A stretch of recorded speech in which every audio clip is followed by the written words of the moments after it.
అందరికీ praise the lord. ఈరోజు దేవుని పరిశుద్ధమైన వాగ్దానము. విచారము కొట్టివేసి నేను వారికి ఆనందము కలుగజేతును. ఇర్మియా గ్రంథము 31వ అధ్యాయము 13వ వచనం.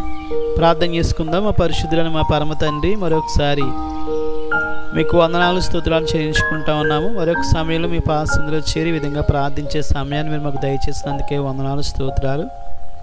మీ యొక్క వాక్య లేఖన భాగాల ద్వారా మరొకసారి మాతో మాట్లాడమని మీ కృపగల హస్తాలకు మమ్మల్ని అందరినీ అప్పగించుకుంటూ సమస్తమైన ఆధిపత్యం మీకు చెల్లించుకుంటూ యేసు క్రీస్తు అతి పరిశుద్ధమైన శ్రేష్టమైన శక్తివంతమైన నామములో స్తుతించి ప్రార్థించి బ్రతిమాని వేడుకొనుచున్నాము పరమ తండ్రి, ఆమేన్. ఈ వాక్యాన్ని క్రమం తప్పకుండా వింటున్నటువంటి ప్రియ సహోదరుడ సహోదరి, మరొకసారి ప్రభుపేట మీ అందరికీ కూడా వందనాలు చెల్లిస్తున్నాను. ఈ దినాన్న ప్రభు మనకు అనుగ్రహించిన వాగ్దానం, విచారము కొట్టివేసి నేను వారికి ఆనందము కలుగజేతునని ప్రభు మనతోటి మాట్లాడుతూ ఉన్నారు.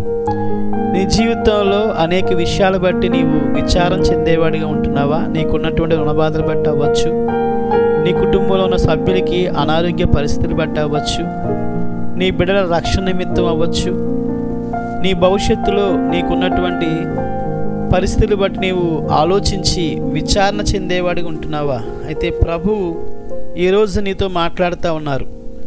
ఆయన నీ విచారాన్ని కొట్టివేసి నీకు ఆనందాన్ని దయచేసేవారిగా ఉన్నారని వాక్యము సెలవిస్తూ ఉంది. దేవుడు మాత్రమే మనకి సంతోషాన్ని, సమాధానాన్ని, ఆనందాన్ని దయచేయగలిగినటువంటి వారు. ఆయన దగ్గరికి వచ్చినప్పుడు మాత్రమే మనము ఆనందించగలుగుతాము. ఆయన సన్నిధిలో మనము సంతోషించేవారిగా ప్రభు మనల్ని తీర్చిదిద్దుతారు. మనకున్న సమస్యల వైపు, ఇబ్బందుల వైపు, మనకున్నటువంటి వ్యాధి బాధల వైపు మనం చూసినప్పుడు మన జీవితంలో మనకు విచారమే మిగులుతుంది. అయితే ప్రభు వైపు చూచినట్లయితే, ఆయన వాక్యమందు మనం విశ్వాసం ఉంచినట్లయితే, ఆయన మాటల యందు మనం నమ్మికించినట్లయితే మనకు ప్రభు ఆనందాన్ని దయచేసేవారిగా ఉన్నారు. కనుక ఈ వాక్యాన్ని వింటే నీ జీవితంలో నీవు కూడా విచారంతో ఉన్నావా? దుఃఖముతో, వేదనతో ఉన్నావా? అయితే ప్రభు ఈరోజు నీతో మాట్లాడుతూ ఉన్నారు. నీ సమస్యలన్నీ ఆయన తీర్చి నీకు సంతోషాన్ని, సమాధానాన్ని దయచేసేవారని, నీ విచారాన్ని కొట్టివేసి నీకు ఆనందాన్ని ఇచ్చేవారని మరొకసారి ప్రభు పేట నీకు తెలియపరుస్తూ ఈ మాటలు ముగిస్తున్నాను. రండి ప్రార్థన చేసుకుందాం. మా పరిశుద్ధుడైన మా పరమ తండ్రి, మరొకసారి మీకు వందనాలు స్తుతులు చేయించుకుంటా ఉన్నాము. మరొక సమయంలో మీ పాసంలో చేరి విధంగా ప్రార్థించే సమయాన్ని మీరు మాకు అనుగ్రహించినందుకే వందనాలు స్తోత్రాలు.